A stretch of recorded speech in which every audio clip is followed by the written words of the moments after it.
Since opening for business in 2001, Chicagoland has established a rich history in its first decade of operation, particularly in IndyCar competition.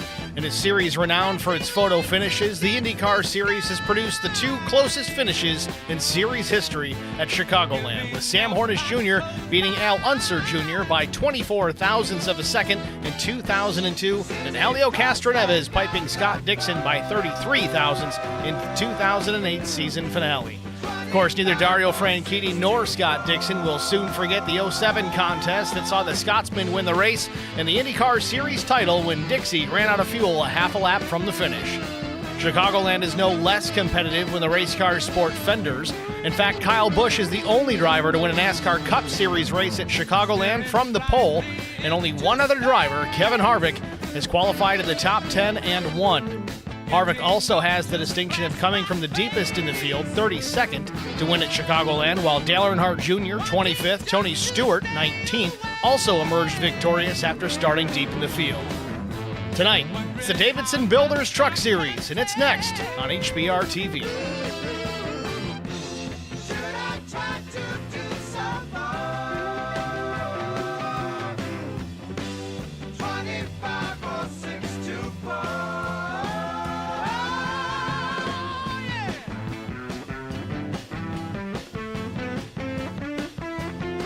Good evening, everyone. Welcome to Chicagoland Speedway for tonight's fifth race of the season of the Davidson Builders Truck Series. 125 laps, 73-degree ambient temperature, 59% humidity, clear skies, little breezy. We are just outside the Windy City after all, 8-mile-per-hour breeze. Track temp nice and cool, 74 degrees Fahrenheit. Qualifying already underway here at the Speedway. We'll jump down trackside, follow the action here, set the field for tonight's race.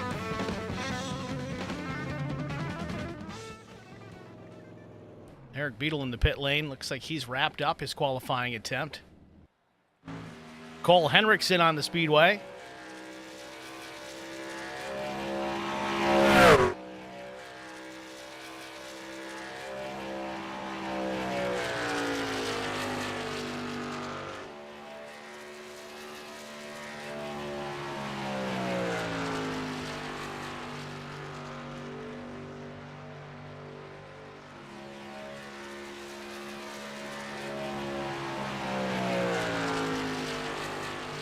Right now, the 5 of Hunter Parsons, your fast time, 30.77. Evan Dupre, second quick. Tyler Dittmer looks like he's a new entry to the series here at Chicagoland. He's third quick. Eric Beadle, fourth. Jacob Sperling, fifth.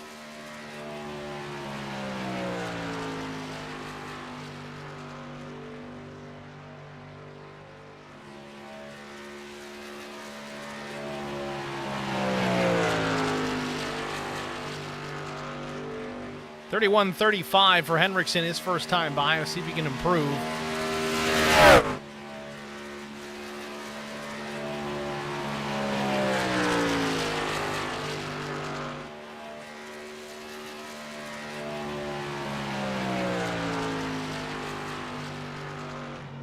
Lap 2 for Henriksen, fourth fast, 30.817. Good lap for the 101.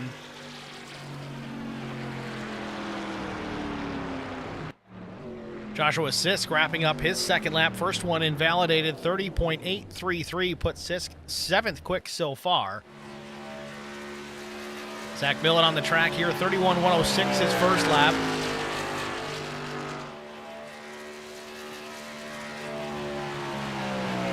At the stripe, where does the 315 end up? Second quick, 30.784.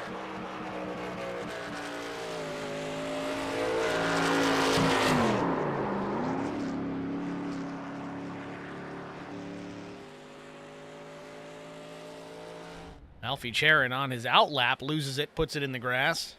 Going to start that one over, I think. Mike Adamson. Adamson out of Sanford, Florida with ACR Designs. New color scheme on that truck this week, the number 89 Raptor paint scheme.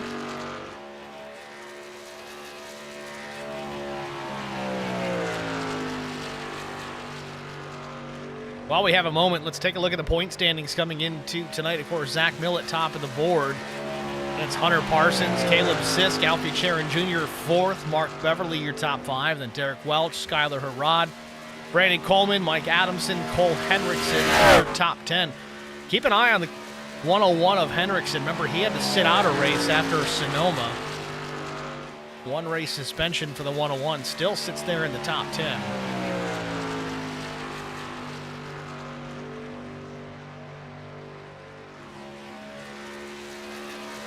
Adamson to 30.97 his first lap. Alfie Charon Jr. back on the track here. Going to give it another go.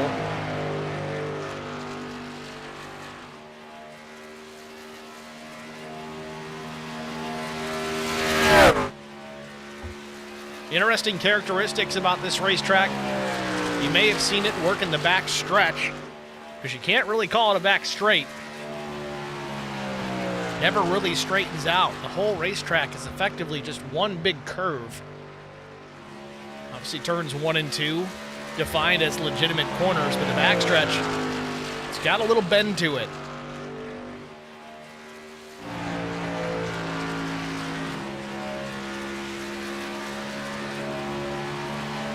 May actually see some drivers get into that outside wall on the backstretch this race.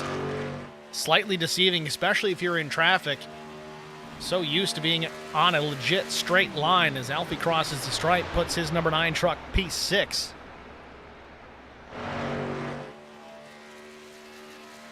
Chris Klein, the number 51 Beaver Toyota machine.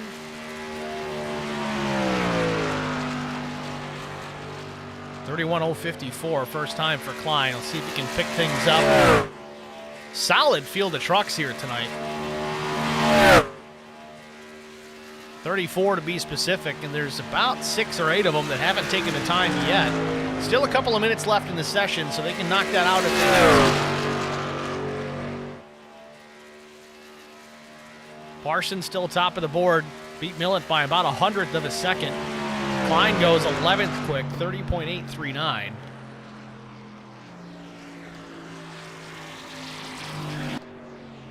Barish finishes up with a 9.86. He's 24th. Pat Mahaney on the racetrack, starting his Q run. Working his way down the backstretch.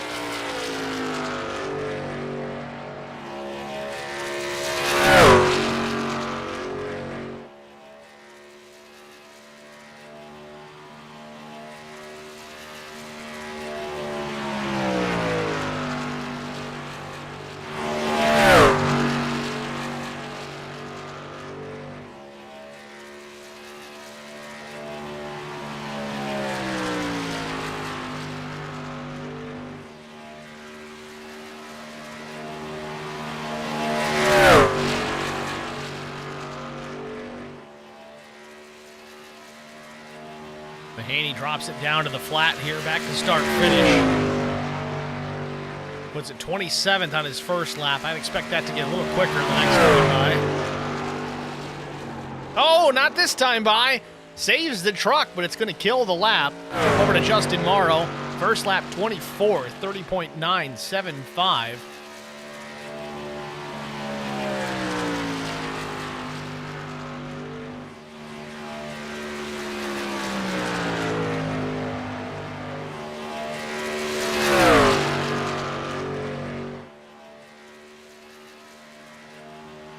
Drops it down to the apron of the racetrack as well, trying to go shortest distance possible. Where does he land?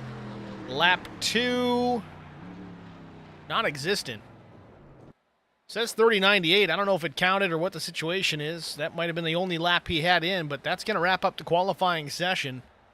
We're going to go right into our starting grid, so let's take a look. Starting grid for race number 5 here from Chicagoland Speedway. On the pole position with a lap time of 30.778. It's the 5 of Hunter Parsons. Outside front row, it's Zach Millett. Missed it by 5 1/1000ths of a second. He starts second. Evan Dupre is going to start in P3. Starting in the 4 spot, it's going to be Paul Durkee in the number 13. Derek Welch in the 1 with NTR. He'll roll from P5. Alfie Charon Jr., the HBR TV, number 9. He'll roll P6. Cole Henriksen in the 101. He starts 7th. Starting 8th, Tyler Dittmer with Lizard Works Racing. The number 34 rolls P8. Joshua Sisk otherwise known as Caleb Sisk. He'll start his number 6 with Skunk Works Racing in the 9th spot. Albert Anderson, the 3rd, the 099 with All-Star Racing. He'll round out the top 10. Starting 11th is the 51 of Chris Klein. Eric Beadle will roll off from the 12th starting position with Jacob Sperling starting in the lucky 13. 14th is Scott Milner. Brian Torsha will start in the 15th spot. Mike Adamson starting 16th. Rob Chipman Jr. starts in the 17th spot. Mark Beverly starting in 18th. 19th goes to Skylar Harrod. 20th, Jeff Ottinger. Russ Kilgore in the 7, he starts 21st. Brandon Coleman in the 19, he'll start from the 22nd spot. Justin Lawson, the number 18, he'll roll from 23rd. Justin Morrow, 24th. Tom Barris starts from the 25th position. 26th goes to Mark Collins. Ben McKinnon will start 27th with Mike Eden starting 28th. Pat Mahaney, the 11 machine with EV Racing, he'll start 29th with Tony Polk to his right elbow in 30th. Jarrett Woodard, the number 79 out of Canada, he'll start 31st. 32nd, Jesse Redding with Right Turn Racing. Dave Holmberg, the number 63, starts 33rd. And 34th, shotgun on the field, it's Jacob Bowen in the 00. It's your starting grid here from Chicagoland Speedway. The Davidson Builders Truck Series field starting to roll out of pit lane right now as we get ready to take the green the next time by.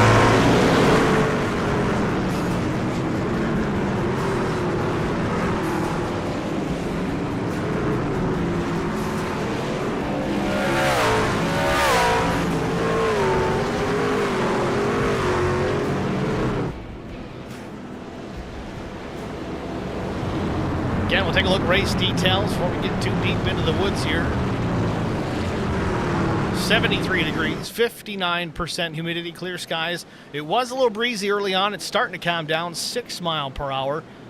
And a 74-degree track temp, that stayed about the same for now. It may cool off a little bit, may warm up a little bit. We'll see how things go.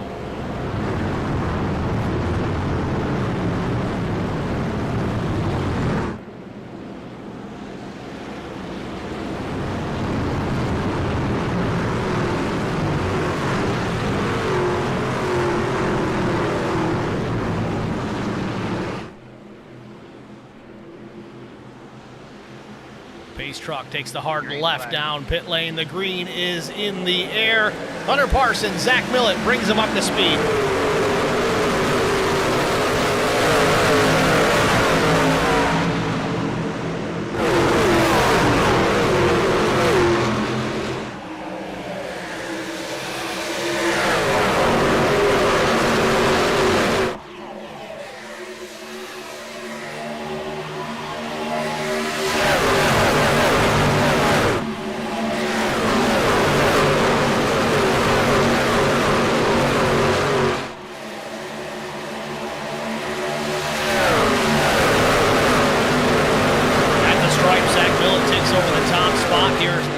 Starts to go up on the board here. Millett with the race lead over Hunter Parsons. Then it's Paul Durkee, Alfie Charon, and Evan Dupre. That's the top 5.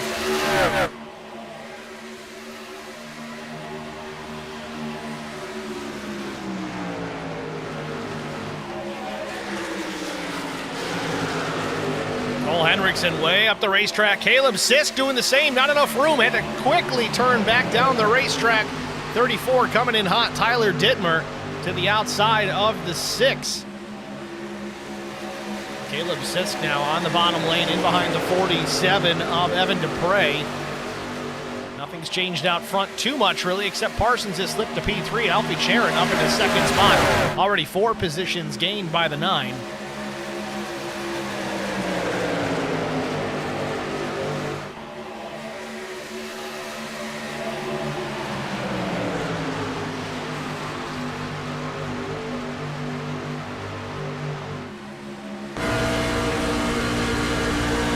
Board with Tyler Dittmer looking out the left side of the truck.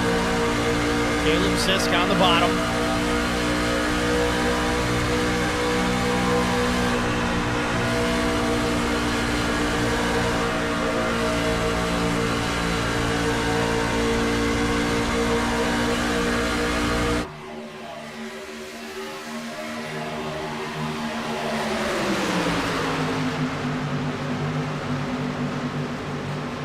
Wide.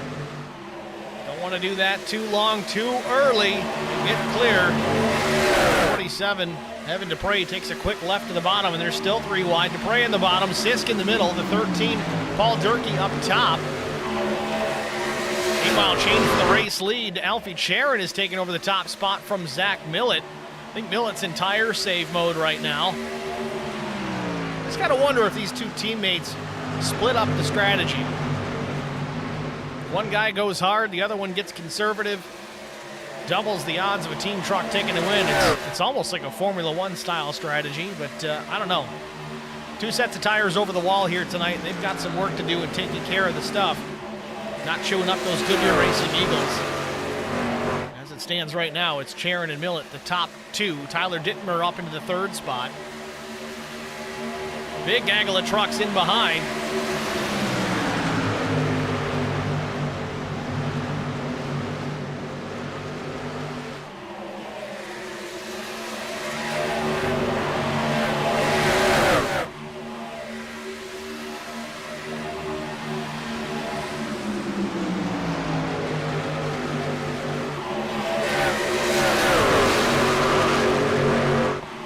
Charon, Zach Millett checking out.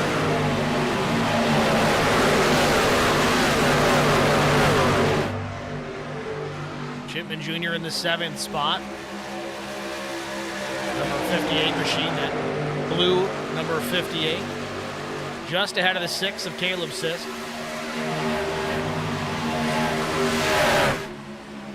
And Dupre up into the fence. Pulls it back down, stays out of too much trouble. He's going to lose a bunch of positions, though. Kills all the momentum. Now with Derek Welch on the bottom. Dupre tried to sneak in, but didn't have the room to do it. Yeah, Dupre's going to lose a bunch of spots. Was battling up into the top 5 for a moment. Now all the way back into P16.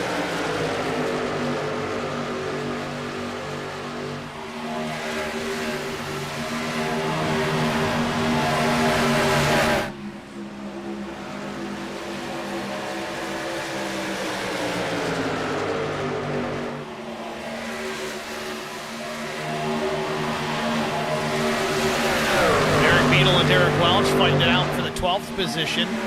Beetle in the 119 in the low lane. Welch up top in the black and green number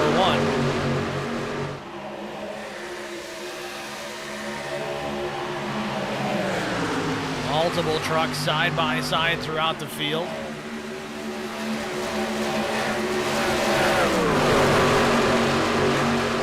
Ryan Torsha running in the 10th spot, the number 81.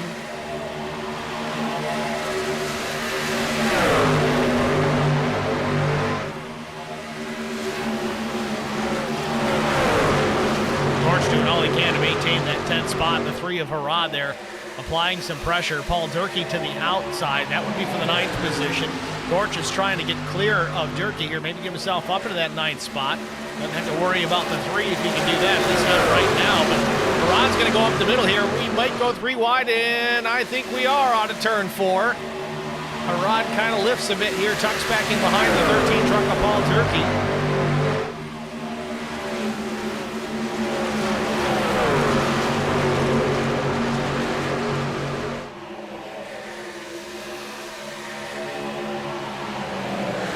Back out front, Alfie Charon, the number 9 HBR TV Chevy Silverado out in front, a half second ahead of teammate Zach Millett. Millett just missed the pole here tonight, 0.005 of a second shy. That could very well just be the difference in the amount of breeze coming into this speedway. Currently runs second to Alfie Charon. Jacob Sperling back in the 3rd spot. Big mover so far. He's up 10 positions. Biggest mover on the day, though, Rob Chipman Jr. He's up 12 spots. Started 17th. Has already cracked the top 5. Got Jared Bolin in the stream chat. Says, shout out to the commentator, too. You do a great job every week. Really appreciate the pat on the back there, Jared. And thank you for being here in the chat.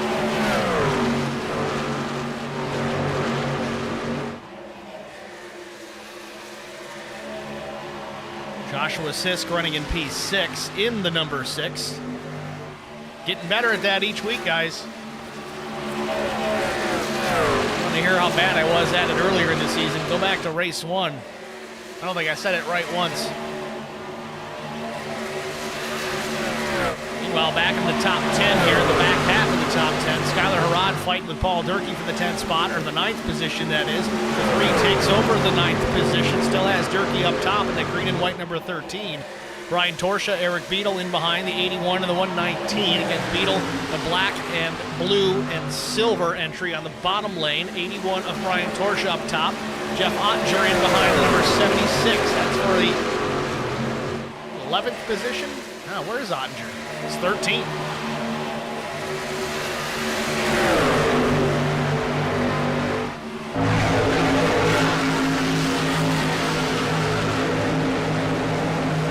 Wow, another change for the lead. These guys are awful sneaky about it. They've done it twice now, and I have yet to catch it.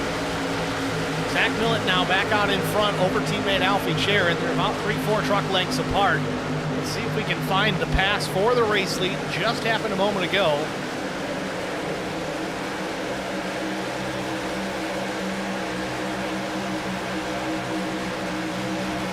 And here it is. Pass for the race lead here just a moment ago. Alfie slips way up the racetrack. I don't know if this was intentional or not. If they're both just trying to lead some laps here for the bonus points. They are teammates after all. Maybe some communication going on between these two. Nothing too thrilling, but that was the pass for the race lead. Zach Millett out in front once again. Alfie Sharon not really losing a lot of ground though. 0.2 of a second, maybe a quarter of a second here as they cross the stripe at lap 18.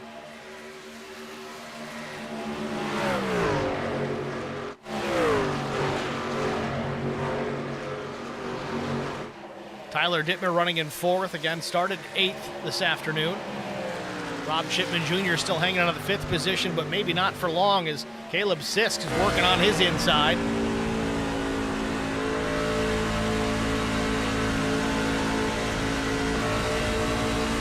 Chipman's going to have a run on the outside, but now Sisk is battling back down low, maintaining that position on the low lane. He might be clear into 1, he is.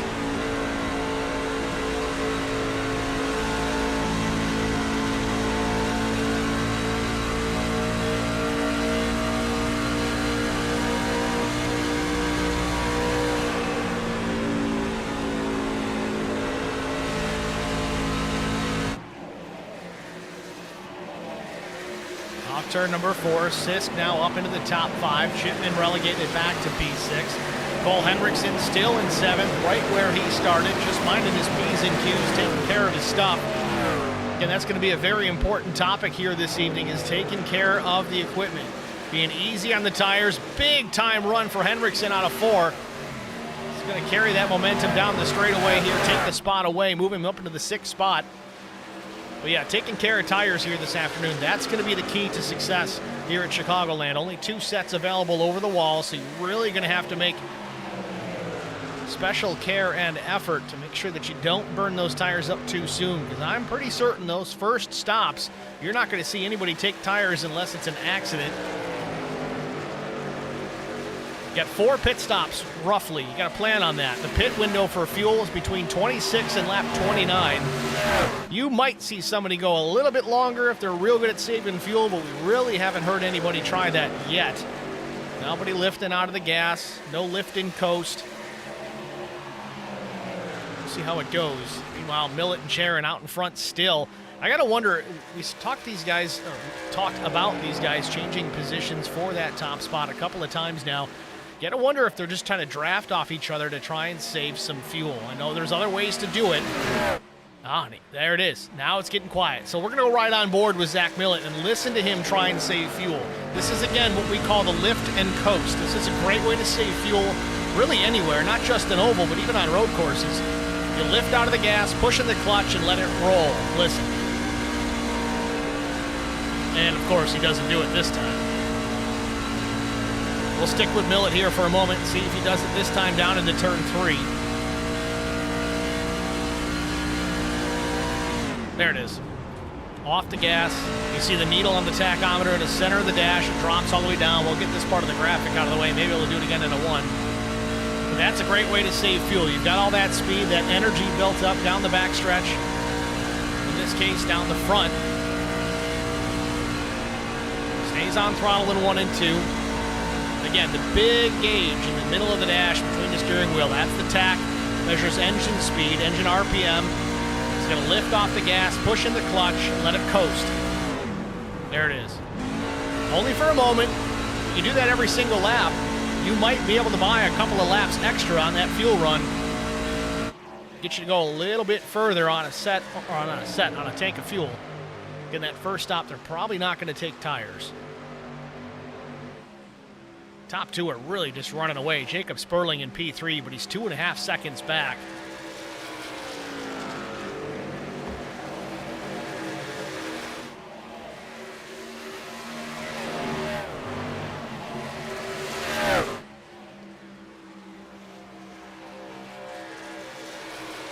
Tyler Dittmer still running in the 4th position, kind of all by his lonesome, no pressure from the back.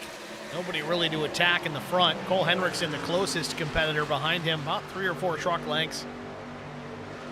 Joshua Sisk has slipped back to the 6th position. Again, this just could be strategy-based.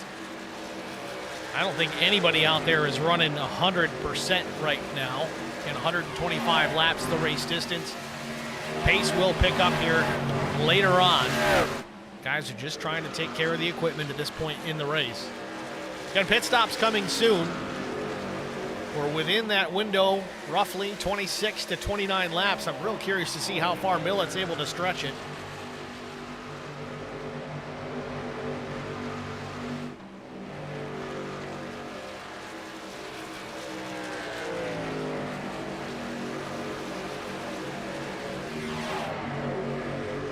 Big gaggle of trucks here.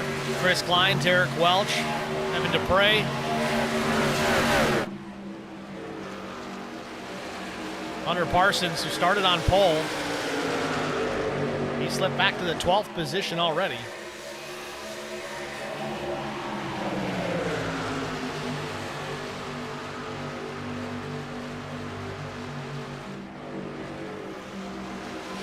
Dupre loses the groove a bit, slides up into the path of Derek Welch. Welch has to slide up as well. It's going to hurt his exit. Welch down 10 spots since the drop of the green flag. Again, don't be too alarmed by that. A lot of these drivers all working their own strategies. One driver in the pits, it's Jacob Sperling.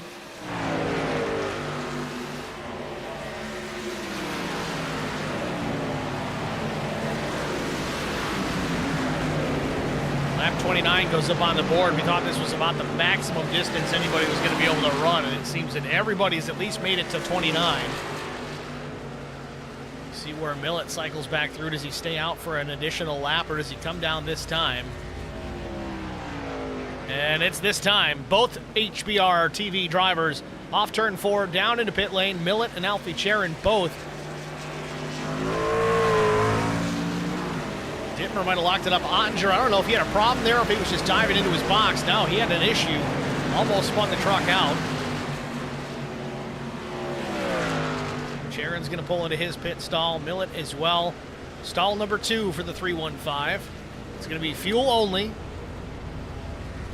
And I imagine that's going to be the plan of attack for everybody up and down pit lane. 12 seconds for Zach Millett. Had time to change right sides if he so chose to do so, but a little early for new tires. It's going to move Chris Klein to P1 here. He's able to stay on the racetrack just that much longer. Again, these guys were back in the draft. It does allow you to save much more fuel than the guys out in front. They're breaking the air in front of them for all the drivers behind them. Now Welch and Klein, your top 2. Again, I got to imagine these guys are all going to be in pit lane here at any moment. You're really impressed. And yeah, there it is. Derek Welch. He's going to come down pit lane as well.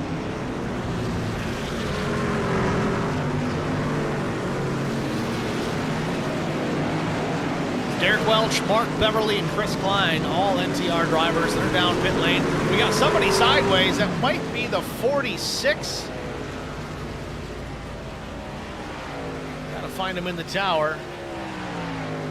Justin Morrow, indeed it was, losing it on pit entry, and he might be out of gas as well. This could be a problem.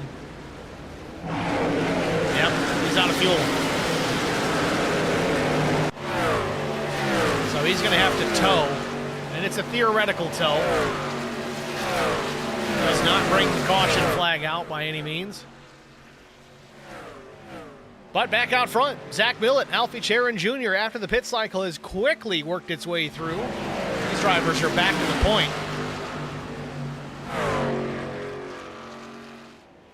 So 32 laps in from Chicagoland Speedway. Millett certainly maximizing his in and out times. He's put 3.4 seconds now on Alfie Charon. They came down pit lane at the exact same time.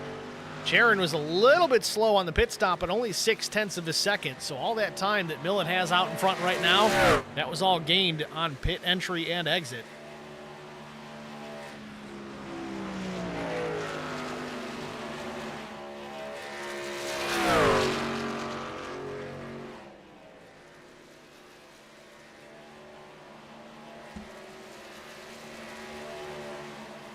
Still a long ways back to the 9, another long ways back to P3. That's Cole Henriksen.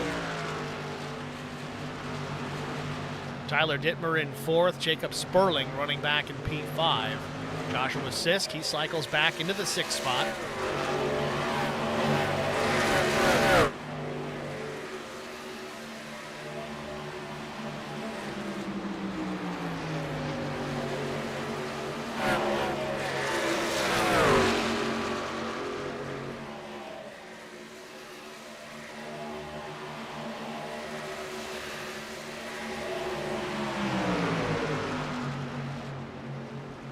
Been a pretty clean race to this point. No cautions to speak of.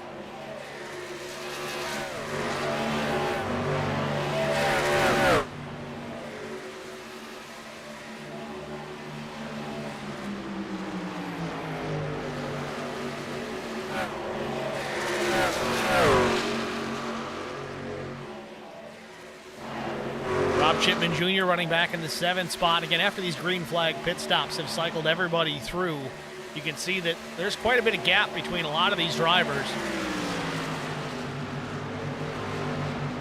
Mike Adamson back in the 10th spot, the number 89 truck. Then Russ Kilgore just on the outside looking in. And then we got a battle behind them with Skylar Harrod.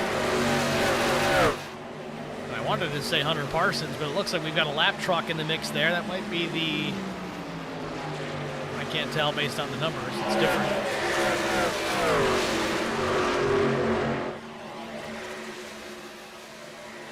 Hunter Parsons still in the 13th spot.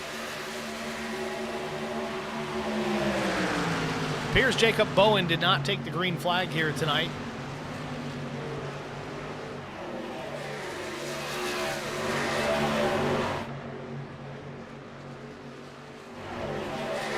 And there's Albert Anderson in the 099 Mountain Dew colors. Anderson running in the 30th position.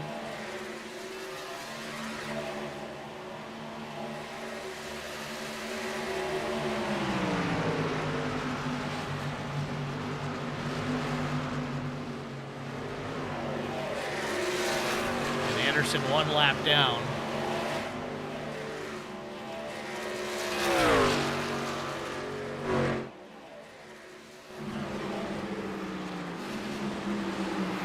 Hunter Parsons trying to fend off the 51 of Chris Klein. Klein to the bottom.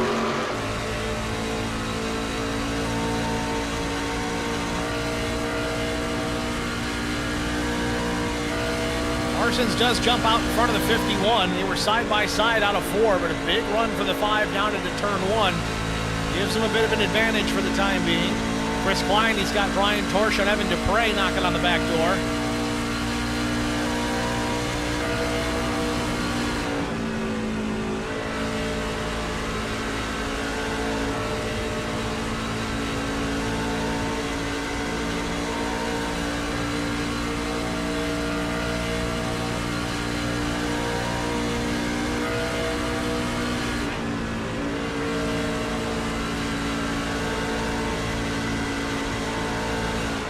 Oh, big wiggle. Klein saves it, keeps it out of the fence, but that could have been a disaster. At least for Brian Torsch, Evan Dupre, and Derek Welch.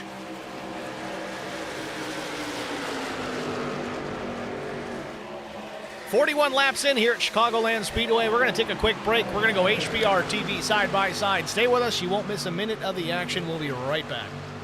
I met Marco Scarza when we were doing radiothons for St. Jude Children's Research Hospital. We needed sponsors to help us raise money, and he's always the first one to jump in. I would describe Marcos and his team as upstanding, someone you can trust, and he is just a genuine guy.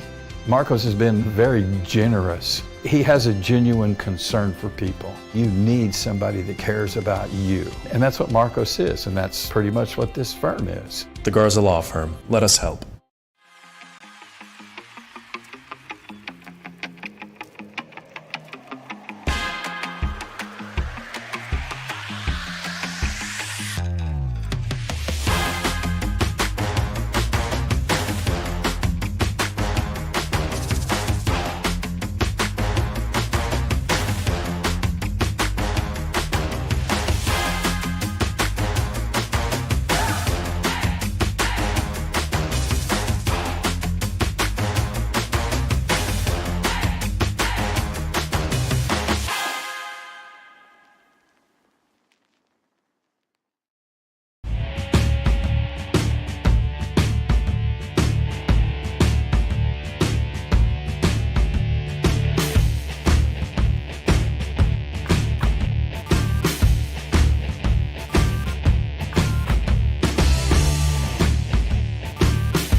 at Chicagoland Speedway, 50 laps in here.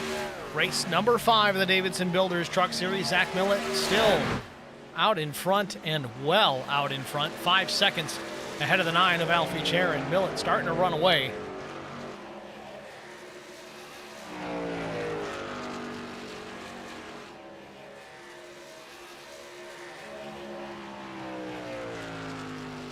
Cole Henriksen still in the 3rd spot. Tyler Dittmer in the 4th position. Josh Sisk taking a look to the bottom. Caleb, that is.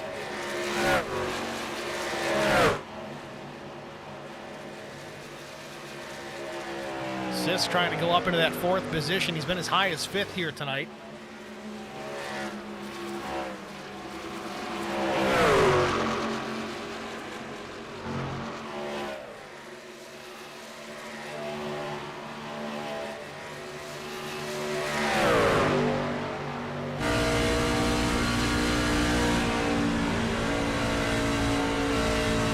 Sisk goes to the bottom. Dittmer way up the racetrack here. He's going to have a big run out of 2. Momentum carrying him past the 6 once again. Now we're going to switch it up. Caleb goes topside here. He's going to try and build a run out of 4 and then carry that down the main straightaway.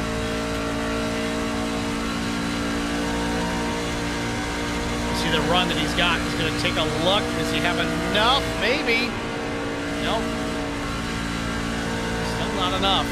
Dittmer maintains the position.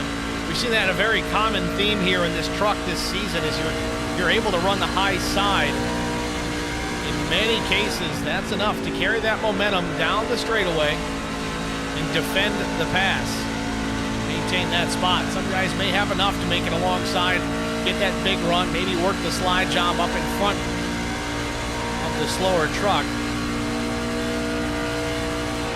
Back to the inside again, goes the 6th.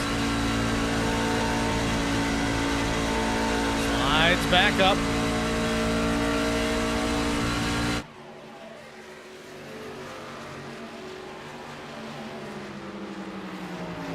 Yeah, Dittmer's playing the game right. It's a longer way around the racetrack, but it is a little bit faster as far as mile per hour is concerned. You might be able to run a better lap time on the bottom side, but if you can maintain the momentum and the speed on the high lane, you can really prevent that guy from completing the pass. You can get alongside. Oh, big wiggle for the 6 out of 2.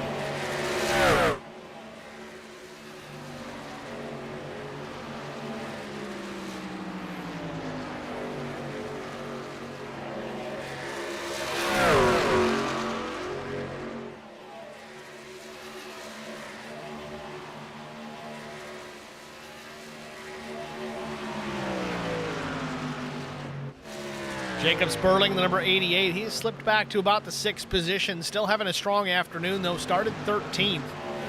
Plenty of racing to go. We're not even halfway. The 88 doing a pretty good job. And we're going to be approaching more green flag stops here. I'll be curious to see if we see anybody take tires this time around. Again, 2 sets over the wall. You're looking at likely a 4-stop race.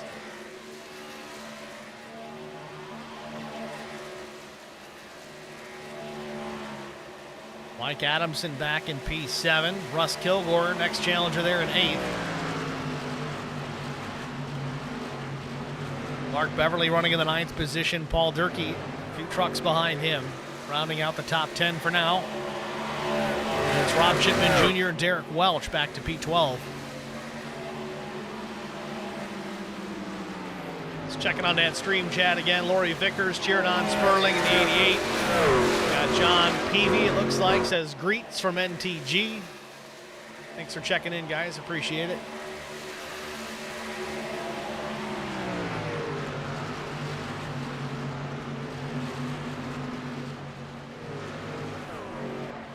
So we wait. Zach Millett out in front as the race leader. Made his last pit stop at lap 29. He was saving fuel throughout that run. It appears he's gone just a tick further this time. We may see him come down, hit pit lane this time by. Haven't checked on him for fuel save at this point. Not in this run.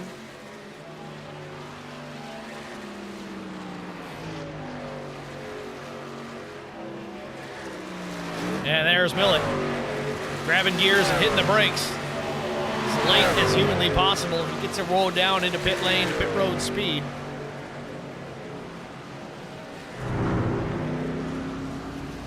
Alfie Charon, Cole Hendrickson, Tyler Dittmer, Josh Six, all these guys heading down pit lane for fuel at a minimum.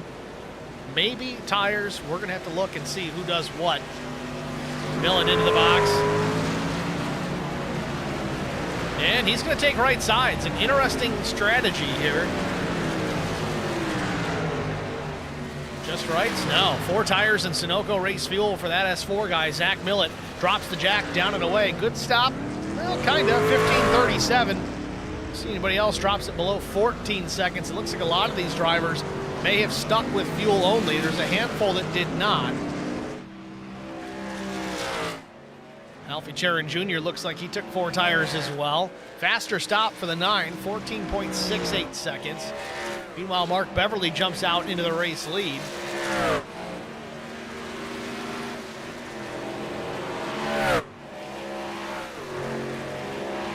So green flag stops underway here once again from Chicagoland Speedway. You're going to see the drivers that are a lap down increase significantly before the cycle is over with, but it'll work its way back out.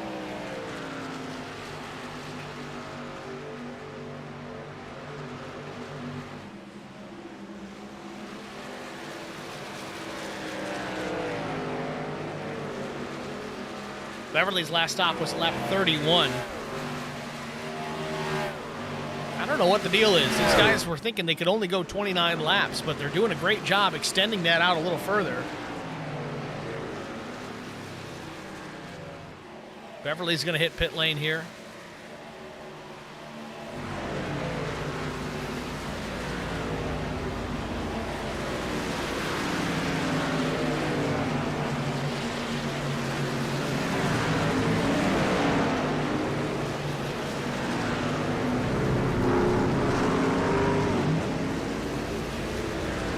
Beverly does right side tires. Crew goes around to the left. 4-tire change for the 45 of Mark Beverly. Meanwhile, Chris Klein out on the racetrack. Does he come down to hit pit lane this time? Oh, he's going to miss it. Doesn't get on the brakes soon enough. He's going to have to bypass pit lane. Hopefully he's got enough to make it back around.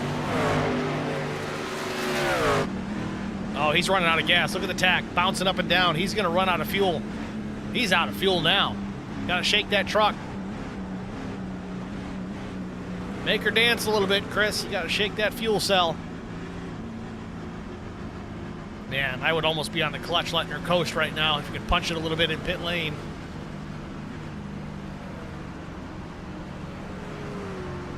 Yeah, this could be a problem for Chris Klein. He still sits in P2. Well, there it is. Finally quits. I don't know if he's going to make it back.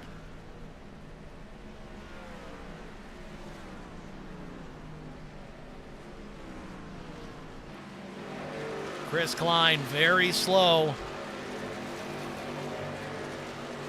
I mean, you're kind of damned if you do, damned if you don't. You almost want to think that knowing that you're at the very end of that fuel window, you have to come down pit lane. Even if you miss your entry, you're going to have to take the penalty. I would say that 40-second penalty that he would have served is certainly going to be better than what he just had to go through. A slow trip around this speedway. Now he still has to come down pit lane. Just coasting. Yeah, he's not under power. Well, a little bit. He's got a couple hundred RPM, but it's not doing much.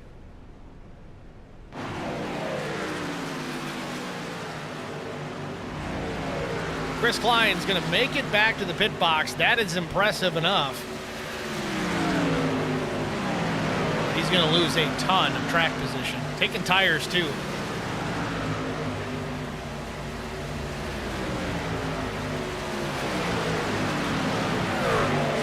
Klein down and away, back in the fight.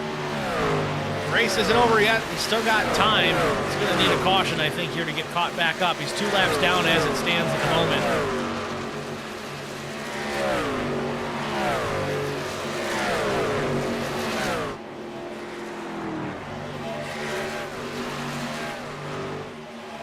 Oh, the 23 gets a piece of the wall there. He gathers it back up while Millett drops it back down to the bottom.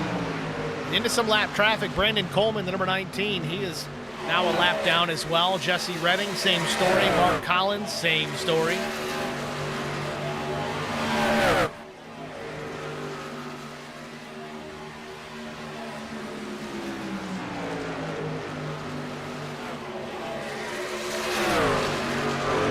The thing is, you got guys like Brandon Coleman here. He's usually pretty quick, but he's going to tuck in behind Zach Millett here, pull some of that draft. It's going to allow him to kind of maintain pace with the race leaders for the time being. But he's actually making a move to the bottom. Coleman's pit stop lap 61, so maybe a couple lap fresher tires than Zach Millett. Millett may just let him go.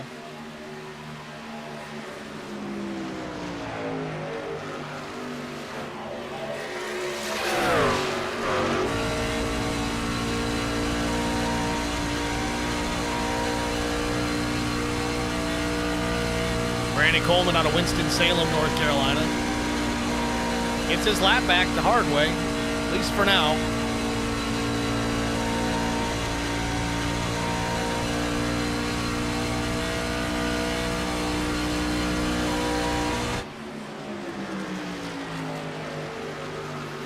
So after the cycle of pit stops, oh, the caution is out.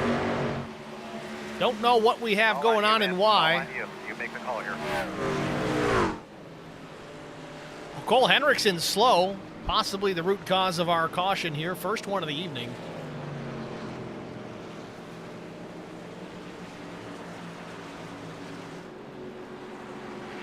Now let's see if we can get a look at it. What happened here with the 101? Oh, off the nose of the 15 truck. Hard impact.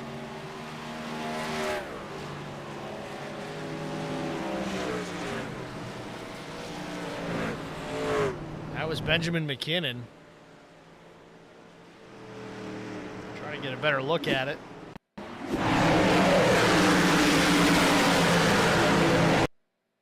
going to back this up a bit. I want to go on board with McKinnon.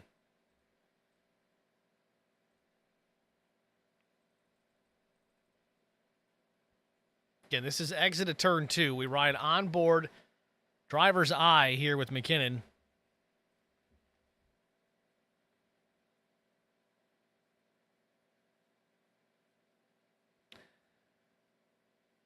It's tough to say. I mean, it almost looks like, I mean, McKinnon had more room to go up the racetrack. He's not required to do that.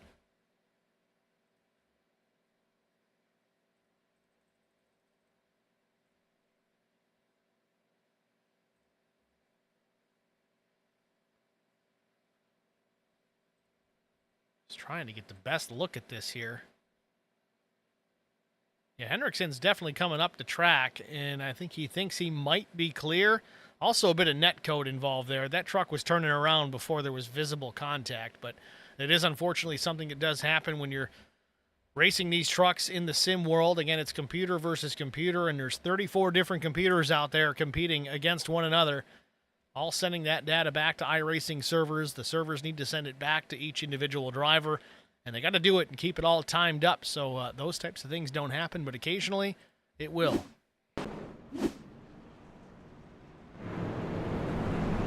So under our first caution of the evening here, lap 72, about to be 73. Might see a couple of drivers opt for fuel here. We're going to step out, get another break out of the way, and we'll be back after this.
I met Marco Scarza when we were doing radiothons for St. Jude Children's Research Hospital. We needed sponsors to help us raise money, and he's always the first one to jump in. I would describe Marcos and his team as upstanding, someone you can trust, and he is just a genuine guy.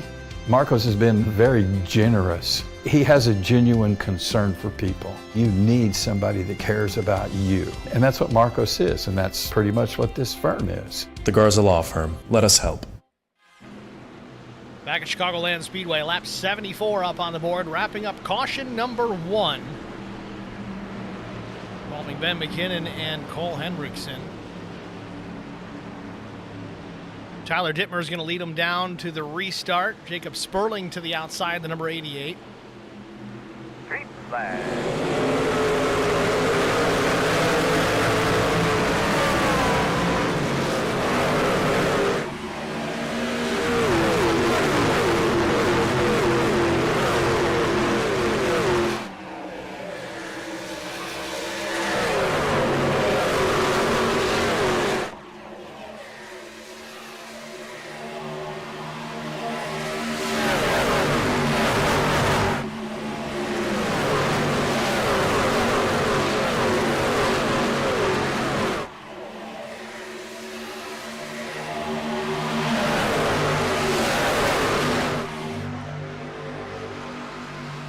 Top 6 trucks have really gotten away from the rest of the field. It's Dittmer, Sperling, Beverly, Sisk, Charon, and Kilgore. Millett has dropped back to about the 17th spot on the restart. Not sure what happened with the 315. Oh, we got trouble. Big time trouble into turn number 3. Hunter Parsons, Adamson, Ottinger, all involved. Other drivers still coming in hot. You got to get on the brakes, boys. And there you have it. Caution number 2. Cautions breed cautions. You can probably figure out why and how that happens, but caution flags group the field back up, which makes a mistake that much more costly. So it looks like it may have kicked off with Mike Adamson. Let's try and get a look here.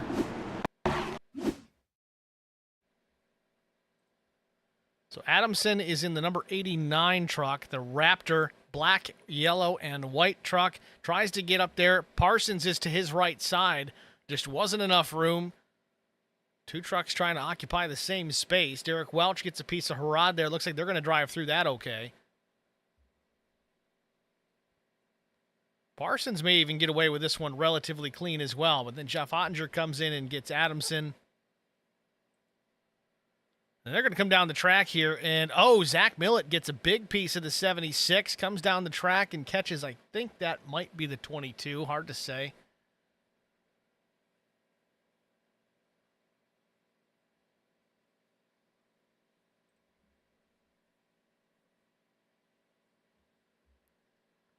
And just like that, caution number 2. Check on Zach Millett here and see what kind of damage he's dealing with. Quite a bit, unfortunately. The right front sheared off. That fender is gone. Now, I believe they have fast repairs in this league. We'll take another look to make sure that is indeed the case, but it doesn't look like Millett had his turned on.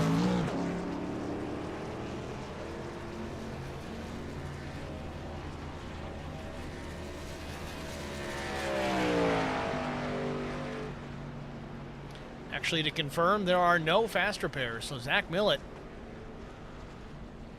comes into tonight as a points leader. I don't think he's going to leave tonight with that lead. That truck's badly damaged. He's got work to do. Jacob Sperling's going to come down pit lane here. No damage to speak of on the 88 truck. He's probably just topping off fuel. Mike Adamson. Truck looks drivable. Trying to get everything fixed that he can. Jeff Ottinger, a little wrinkled in the front end. Millett does get back out on the racetrack, though. We'll see how the truck handles from here on in. Big time damage still to that right front.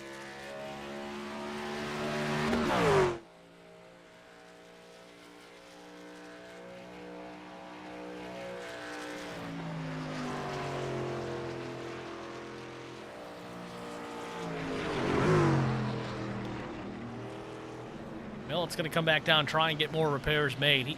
I think you just kind of have to fall on the sword here and lose the lap just to get the repairs made. That thing's beat up pretty good. Right front fender is just missing right now.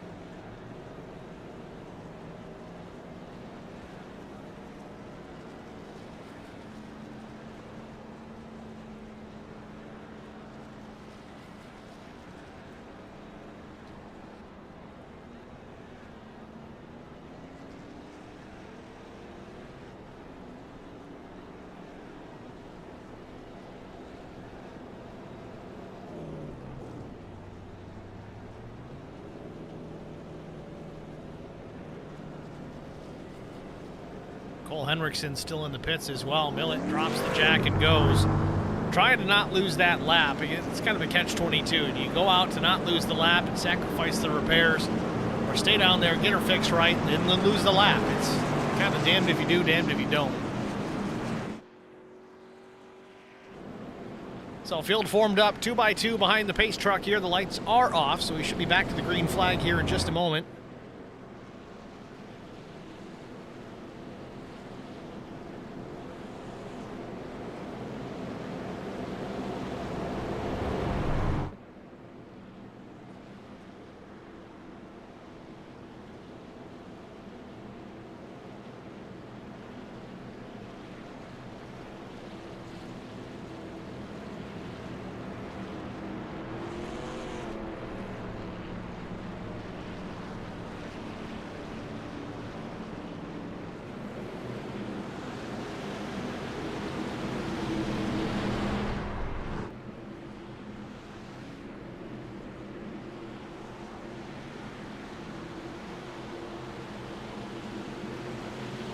Green flag. Green flag back in the air.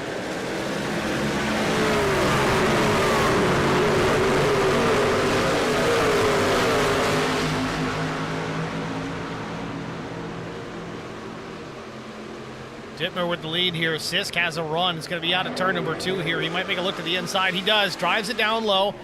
Caleb Sisk making an attack here for the race lead. Dittmer up the racetrack. Sisk taking over the top spot here, coming to lap 82. Alfie Charon on the charge. He's in the 4th position. He wants a piece of this action as well. 3 wide into turn 1. Beverly coming down, almost contact with Alfie Charon.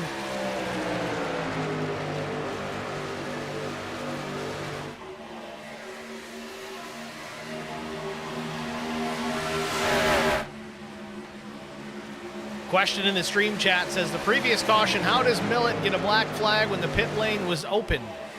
I don't think he had a black flag. I think he was just trying to get repairs done. That truck was beat up pretty good. I don't have an indication that he had a black flag, but I don't see those on my end, unfortunately.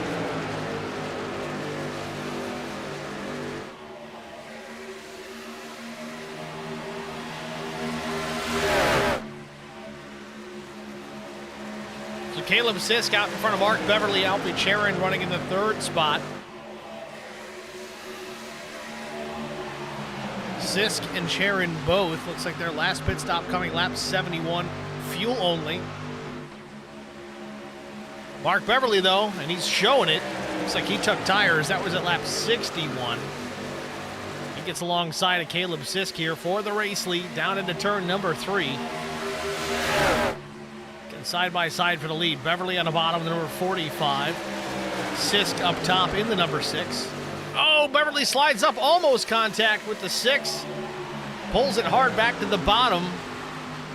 It's going to really open the door here for Alfie Charon. Alfie right to the tailgate of Joshua Sisk, down into turns 1 and 2. Beverly slides up, fills the gap between the 9 and the 6. Charon drops it back down to the inside of Beverly. He's going to pull the draft off the 6, down into turn 3 now. Russ Kilgore is going to come into the frame. So is Derek Welch. He's up into the top 5. Dittmer has slipped back to 6th.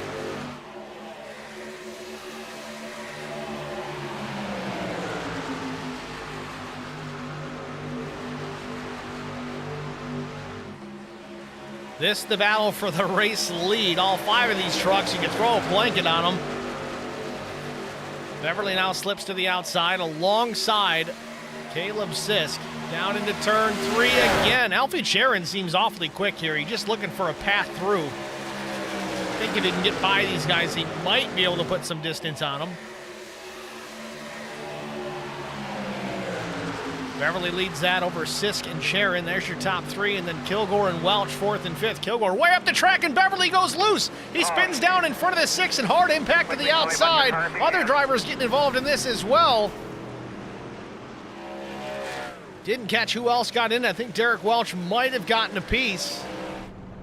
Beverly with some damage. Yes, Derek Welch damaged pretty poorly. He's going to have to get the tow back to pit lane, and again, no fast repair to use.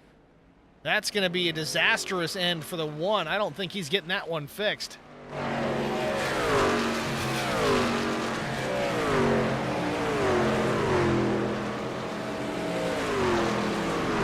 So Zach Millett's going to get lucky on this one here. He did not lose a lap in that cycle. It's going to give him more opportunity to fix that truck and get it at least competitive. Meanwhile, Alfie Sharon Jr. takes over the top spot. Let's go back and get a look and see how this one developed. I think it started with Mark Beverly. A little late into it here. Let's back it up. I don't know if there was contact, but we're going to find out.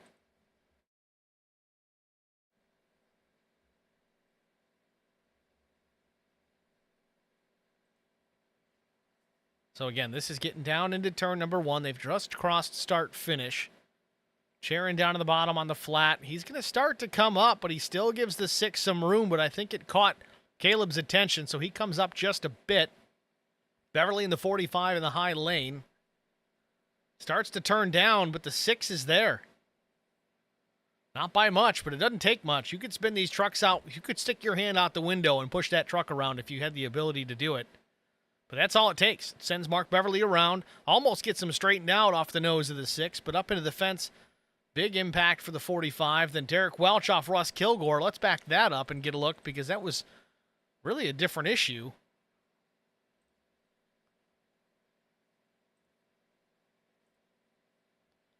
So that incident's happening in front. Looks like Kilgore is just trying to avoid the 45 and overdoes it because he comes down and he clips Derek Welch in the right rear. This is going to be a big impact as well.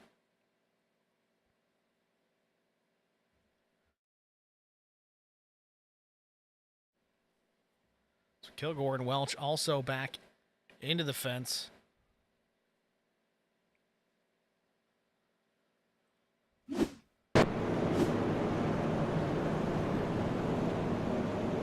Things are getting a little aggressive out here.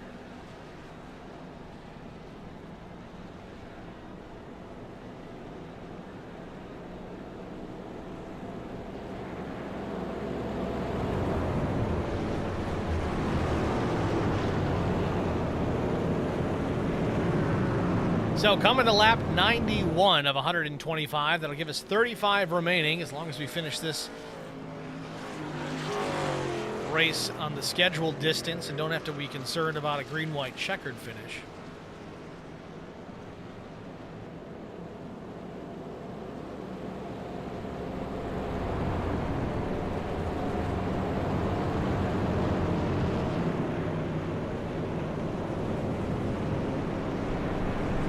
Pace truck lights are still on. We're going to jump out and get another quick break out of the way, and we'll be back after this.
Back at Chicagoland Speedway, ready for the restart. Coming down to the restart zone. Green flag in the air. Joshua Sisk ready to go, and he pounds the throttle.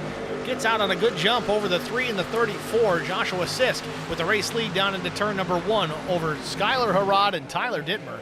Hunter Parsons, Rob Chipman, the top 5.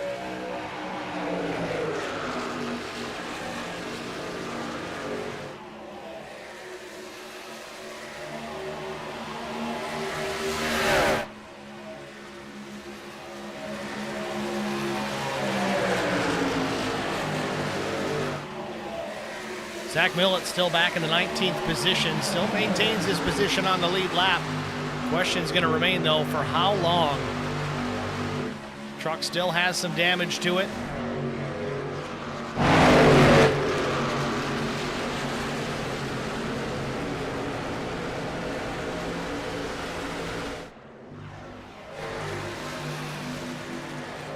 Keep an eye on the lap times for the 315. Last was a 35.24 versus a 33.48 of the race leader. Still missing that right front fender. Not a good way to be competitive with that thing pulling that much air. Acts like a parachute, makes the truck hard to drive, slows it down on the straightaway. He might be all right if he can get into the pack and stay in some traffic, but that remains to be seen. Doesn't really have the pace to do it right now. Lap 94 up on the board. Battle for the second spot. Hunter Parsons, the pole sitter, alongside the 3 of Harrod. Back to the stripe. Lap 95 goes up on the board.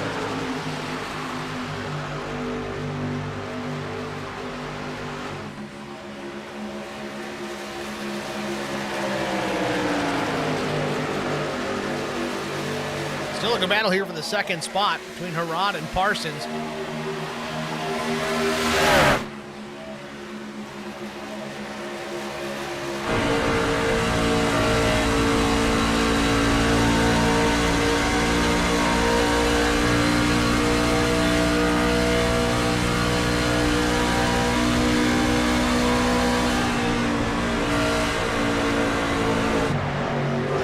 Parsons is making a move here, looking to the outside for the race lead. Loosens up the 6 a bit just by being alongside. Sisk gathers it up, keeps it in the throttle, still battling for that race lead. Into turns 3 and 4, side by side. Oh, Parsons lost the nose, slides up the track, keeps it out of the fence.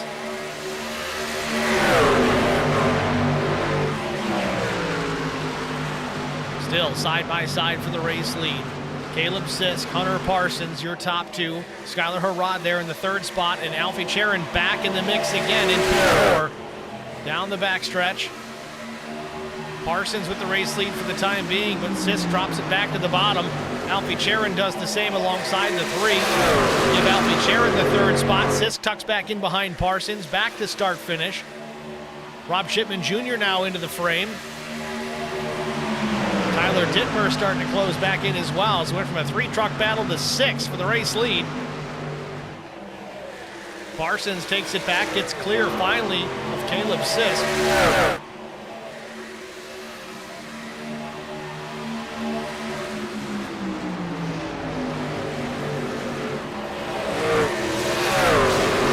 Slow truck up ahead. That thinks that could be the 101 of Cole Henriksen. Indeed it is. Henriksen way up the racetrack, stays out of the way in the lead battle. Larson still ripping the top, running that Larson line here at Chicagoland Speedway. Used that early on to defend his positions. Back out front, he's going to be hard to guard. Loses connection there for a brief moment. And we're going to have some pit stops. Joshua Sisk down off the racetrack into pit lane. His final stop of the day coming in lap 100.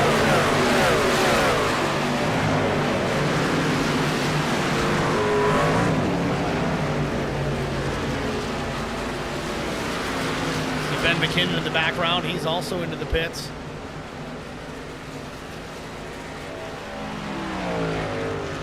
I can only imagine this is going to be a 4-tire change here for Caleb Sisk for sure. Last pit stop of the day, you want to make sure you get all the grip you can all the way to the finish. Drops the jack, the 6. Toyota Tundra TRD Pro down and away, back in the fight. Meanwhile, Hunter Parsons out in front without any contest right now, but Alfie Charon right there waiting to pounce. A few truck lengths off the back bumper of the 5. 25 laps to go here from Chicagoland Speedway. I hate to do it, guys, but I got to get at least 2 in. It's going to be an HBR TV side-by-side break. Stay with us. You won't miss a moment of the action. We'll be back after this. I met Marco Sgarza when we were doing radiothons for St. Jude Children's Research Hospital. We needed sponsors to help us raise money, and he's always the first one to jump in. I would describe Marcos and his team as upstanding, someone you can trust, and he is just a genuine guy. Marcos has been very generous. He has a genuine concern for people. You need somebody that cares about you. And that's what Marcos is, and that's pretty much what this firm is. The Garza Law Firm. Let us help.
Chicagoland Speedway, 18 laps to go. Another cycle of pit stops underway during the green flag.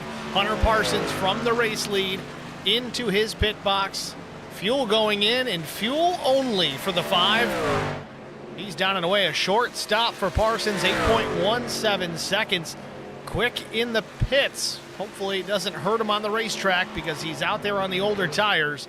Russ Kilgore remains on the speedway. Now your race leader. He's going to need to make a pit stop here as well.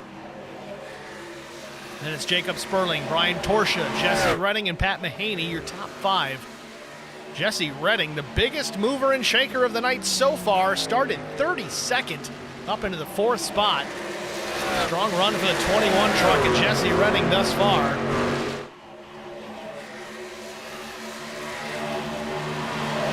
Want to burst anybody's bubble here, but Redding needs to pit still too, so hopefully he can get in and out of pit lane here without any troubles.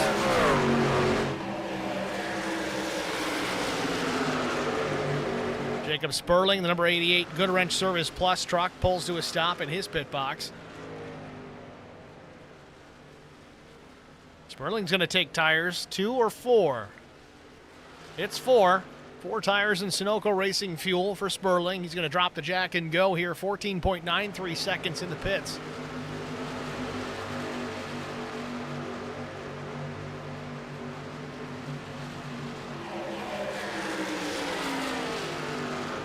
Derek Welch in his stream chat. You have a mad owner tonight, bro.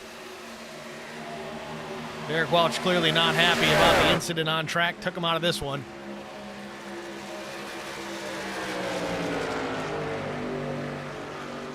$15 laps to go. Russ Kilgore is still out in front.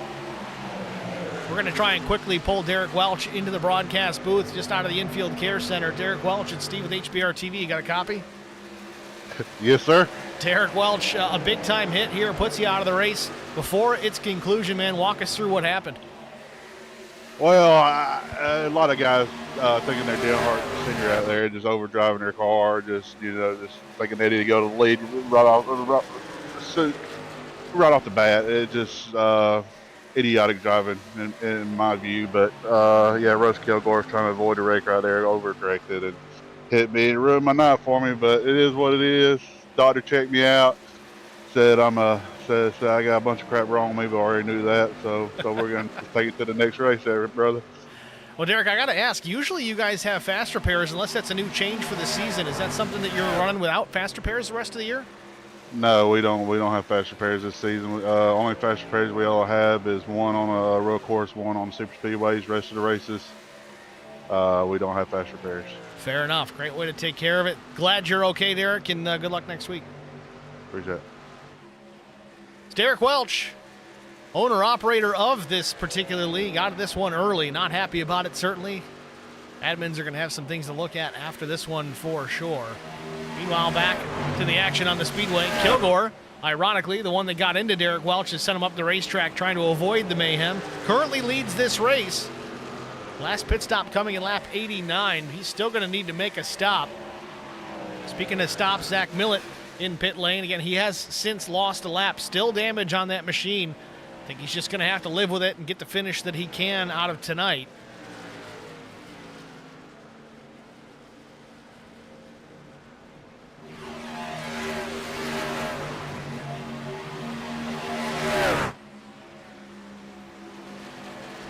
Now, you see Hunter Parsons there in the 5. He is not in the second position here. He is actually a lap down after that pit stop, as are most of the field from 10th on back.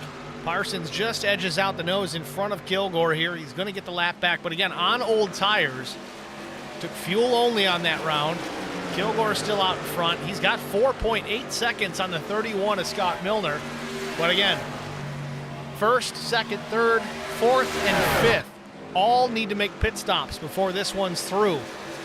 Now, a caution flag would really be helpful to these guys because they'd be able to complete their pit work without losing a lap.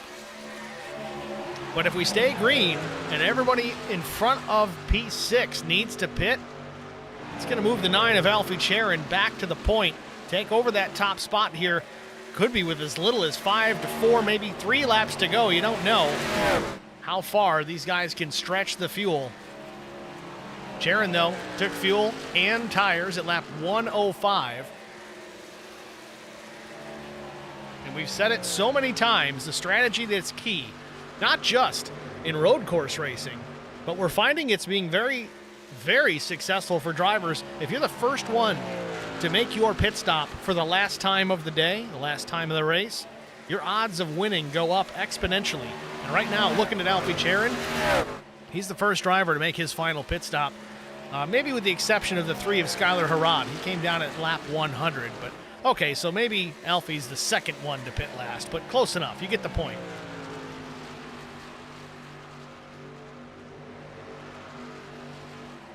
We got FCR Timmy in the chat, says Millett wouldn't be in this position if he didn't get that bogus black flag on caution lap 75 when the pit lane was open. Definitely should be in review. I'm pretty sure that the black flags are issued by iRacing directly in this particular league. It's not done by an admin. But nevertheless, again, didn't even see that it came out for him. I don't have a way of looking at that, so Timmy might have some insider information on it. Meanwhile, Russ Kilgore from the race lead finishes up his pit work. It's going to give Scott Milner the top spot here. Now 7 laps to go. Brandon Coleman running in the second position. Alfie Charon, he's good to go to the end. He runs third.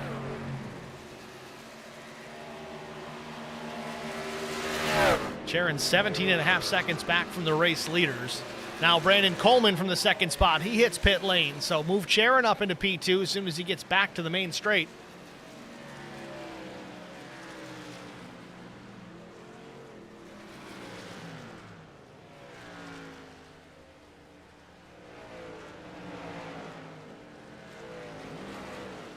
So I guess the question is, and there is the answer. The NTG number 31 is Scott Milner. Heads down pit lane here. It's going to be 5 laps to go. Once he gets close to start finish, that's going to really turn the lead over to the 9 of Alfie Charon. Charon back to the front stretch, crosses the stripe, second for the time being, but just now takes over the top spot. 5 laps to go from Chicagoland.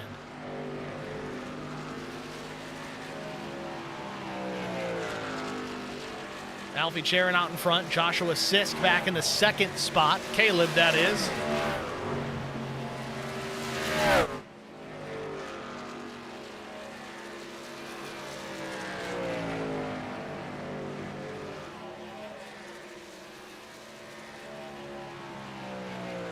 Back to the line, 4 laps to go. Charon enjoying a pretty significant lead now over the 6 of Caleb Sisk. Caleb back about 5 full seconds. He made his pit stop about 6 laps prior to Charon. Both drivers taking tires, but Alfie not only has enough fuel to go to the end, but he's also in good shape as far as having the tire advantage over second place. Tyler Dittmer's in third. Chipman is fourth. Jacob Sperling fifth. All those drivers appear to be good to go to the finish.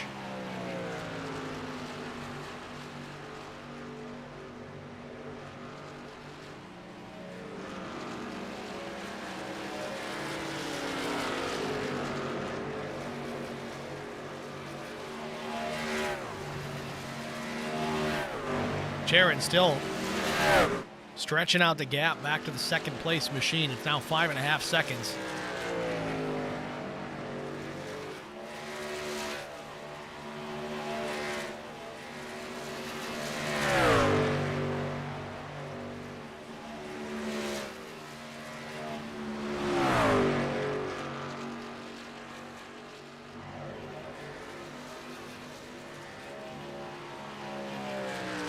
Does appear Zach Millett has parked it for the evening.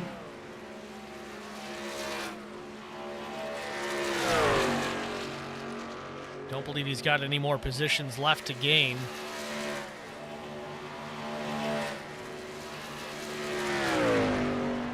White flag in the air for Alfie Charon. Final lap around for the HBR TV Silverado. Alfie out of turn 2, down the backstretch for the final time.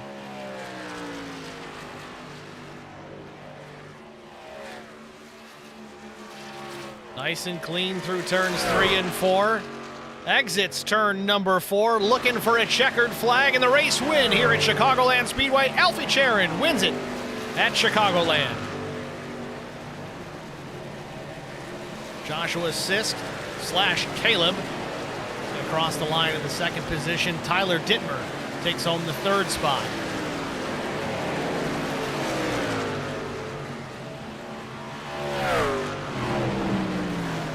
So Alfie Charon takes the top honor.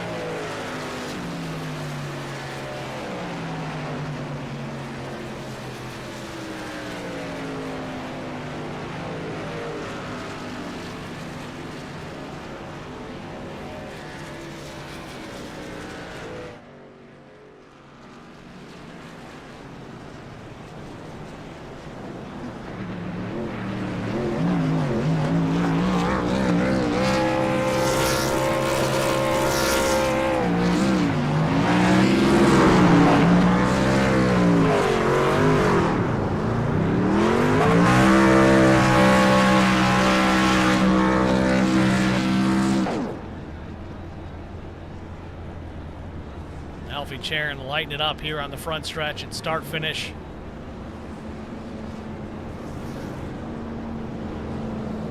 Great strategic win out of the 9. With that, we're going to jump out here, get our final break out of the way. We'll be back with our top 3 finishers after this. Stay with us.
Back at Chicagoland Speedway, race number 5, the Davidson Builders Truck Series in the books, and HBR TV's own Alfie Charon takes top honors, wins tonight's race. Let's see if we can pull the driver of the number 9 machine up into the broadcast booth and get a word with our race winner, Alfie Charon. It's Steve with HBR TV. You got a good copy? I got you, Steve. How's it going? I'm going to turn you up here just a bit. Alfie, congratulations on the race win. Started in the 6th position. Didn't waste a whole lot of time. You were up there battling for the top spot with teammate Zach Millett. You took the lead over. You swapped positions a couple of times. And at the end of this thing, you take home the checkered flag, man. Tell us about your race and any strategies that you had coming into tonight. Yeah, me and Zach had the strategy to try to get together and just check out. And as you've seen, we made that work. And unfortunately, on lap like 70-something, he got a black flag entering the pits even though it was open. And it ruined our strategy to work together to try to finish 1-2 for this. But I'm just glad I finally got the monkey off my back at NTRL and I finally get to talk to you first. First one to the broadcast booth, always a good thing to have happen. It was a strong run. I know late you had to worry about fuel. You made that pit stop at lap 105. Took 4 tires, I think maybe just in case you had to fight some of these guys off, but didn't come to fruition as far as that goes. Were you worried at the end if anybody was going to try and stretch it on fuel? I was worried that Russ and Scott Milner were going to stretch it. Zach ended up pulling off, so he was spotting for me, and I kept asking him where Will Milner were and where Russ Kilgore was, and he told me they both pitted, and I just kept hitting my line and finally get to actually get a win. Feels good. Well, it's been a little while, but it's always good, like you said, to get that monkey off your back. We'll see if we can go 2 in a row next week out in the Irish Hills of Michigan. How do you feel about your chances on that 2-mile oval? Lots of speed out there. I love Michigan just like I love Chicagoland, so I should be strong there, and hopefully I can actually race Zach for the win. I was kind of not saying I'm disappointed in the win tonight, but I would have rather seen myself race Zach for the win like I did in Noble at one point, but wasn't the case. But you know, a win's a win. What is it they say? Winning is winning. It doesn't matter if it's by an inch or a mile or who you beat. I'm going to throw that in as well. But you won the race, man. Be excited about it. Oh, I am. I'm truly excited. I don't sound it. I'm sick right now. I got sick over the weekend with working in the rain for our speedway. That's my local track, and I'm feeling it. I almost didn't race but I'm glad I did. Well, Alfie, congratulations again on the race win here at Chicagoland. Anyone you want to shout out to before we let you get going? First and foremost, got to shout out to you for all the broadcasts that you do and the awesome paint scheme on the truck that I got. Got to thank HBR Shops, Eric Dotson from State Farm, Track Bar Media, that S4 guy Zach Miller for being an awesome teammate, Numb Thumbs, Derek Welch for putting on such an amazing league that we all can race in and have fun with a bunch of good guys. Black Diamond Gaming, Country Designs, and check out all of Steve's work on HBRTV1.com. Oh, he's got that written down somewhere. Alfie, nice job, man. Good luck next week. Thank you. Have fun. Alfie Sharon, your race winner here at Chicagoland. We're going to talk to Caleb Sisk next, driver of the number 6 machine. Getting better at this. Caleb, it's Steve with HBR TV. You got a copy? Yes, sir. How are you? We're doing well. Congratulations. Another runner-up finish, man. What is it going to take to get you into victory lane here this season? I just played the strategy off a little bit. Alfie was pretty bold, hitting 7 or 8 laps later than us. I was scared to do that. I was afraid I would run out of time. And then me and the guy, I can't remember, P3, we were racing pretty hard through traffic. We just kind of burned our stuff up. And then we were racing, just allowed Alfie a great move to get inside of us both, and it was all over. Still a fun race to watch either way. You cut your way through the field. You moved up, you started 9th here today to finish 2nd. Not a bad run by any stretch of the imagination. Next week, though, we go out to the Irish Hills of Michigan, the 2-mile oval. A lot faster, a little more higher banked. What do you feel about your chances next week? I think next week will be way more fun. We'll have more grooves to race. I mean, like you said, high speed, a lot of drafting. It'll be a good show. Hopefully one of these weeks I'll stop botching the qualifying effort and not have to start so far back, you know? It's kind of a driver error going on in here, a lot of it. Got to get you some of that grip hack. Oh yeah, is that the Zach Millett code? It's the Zach the hack. Now it's a good run for everybody tonight. That was a lot of fun, man. Alfie really put a world-class move on us. I mean, I know he had fresher tires, but he timed it right, went right past us. I mean, once he was gone, he checked out, so that was pretty cool. It's never a bad thing to get beat when you get beat the right way. You know what I mean? Totally agree, 100%. Passed it clean, regardless of the tire advantage. It was still a fun one to watch. Caleb, again, congratulations on a runner-up finish here at Chicagoland. Who do you want to shout out to? Man, a huge shout out to skunkworksgraphics.com for the wraps and everything they do, and passingunderyellow.com. Appreciate them and yourself for the broadcast. Derek putting on a great league, and hopefully we'll see you next week. All right, Caleb, thanks for talking to us, man. Good luck at Michigan. Appreciate it. It's Caleb Sisk, your runner-up here at Chicagoland Speedway. Tyler Dittmer is going to be next. I think he's a newcomer into the series. Starts things off pretty well with a 3rd-place finish here at Chicagoland. Tyler, it's Steve with HBR TV. You got me? Yeah, gotcha. Whoa, let me turn you down here. Everybody's on a different volume. Congratulations on the 3rd-place finish here at Chicagoland. Correct me if I'm wrong, and I've been known to be that way. Is this your first race here in Numb Thumbs? Yeah, it's the first race in Numb Thumbs. I want to give a big shout out to DW for letting me join tonight and run with these guys here on Tuesday nights. That'd be good. Good for me to expand, race a little bit more, so I have a little bit of free time. You certainly showed that you deserve to be here with a top 3 finish on your first race out. The season's got plenty of races left. Are you going to be in this thing for the hunt for the championship, or are you just going to kind of pick and choose? We all wish to, be in the hunt for championship. It just depends on how schedules work out and how everything works for me. But I really hope to. It seems like a good group of guys. Definitely don't have a lot of races to get my way through the point stands, get inside that top 20. But we'll see what we can do. Make our way through. Have some decent tracks coming up. I'm bummed I missed the road course. Love road course racing and trucks. So we'll just see what we can do. Well, 2 things that are upcoming. Looking forward to the future races. Of course, next week is at Michigan Speedway, but there's still a road course coming here at the end of the season. That's down in Watkins Glen, so that should be one you can be marking on your calendar. Hopefully you can make that one for sure. But backing up to the more near future, again, Michigan Speedway, next race. How do you feel about your shot out there? Very similar as far as the style of racing, but much faster. And again, as Caleb Sisk had mentioned, got to worry about the draft a bit more out at Michigan next week. What do you feel about your chances? Yeah, the draft in Michigan's a bigger deal. I wouldn't say it's as hard on tires as Chicagoland is. There's definitely a little bit more onus on keeping the right front underneath you at Chicagoland versus Michigan. There's enough banking there that you can support the fuel runs pretty handedly, even 2 fuel runs if we run 3/4 fuel again or even half fuel. I'm not super worried about Michigan. It'll be fine. Try just avoiding the big wrecks because the pack will stay much tighter together in Michigan, and that's always a concern with trucks. Well, sounds like it's going to be an exciting race, so that's also a plus. But nevertheless, Tyler, congratulations on a 3rd-place finish here tonight. Who do you want to thank before we let you go? Thank my wife for letting me do what I get to do here. Also, shout out to Hunter Parsons for telling me about Numb Thumbs Racing League here. Again, DW for letting me join. Pretty late notice, and you, Steve, pretty solid broadcast. Very impressed with what you guys do at Holler Boys Racing TV. And just hoping for a fun remainder of the season. Give a shout out to Lizardworks Racing as well, and the Glass Mechanic, 2 sponsors that I carry over from other series. So just appreciate y'all having me. All right, Tyler. Well, thanks for the kind words, man. Wish you the best of luck next week at Michigan. Thank you, Steve.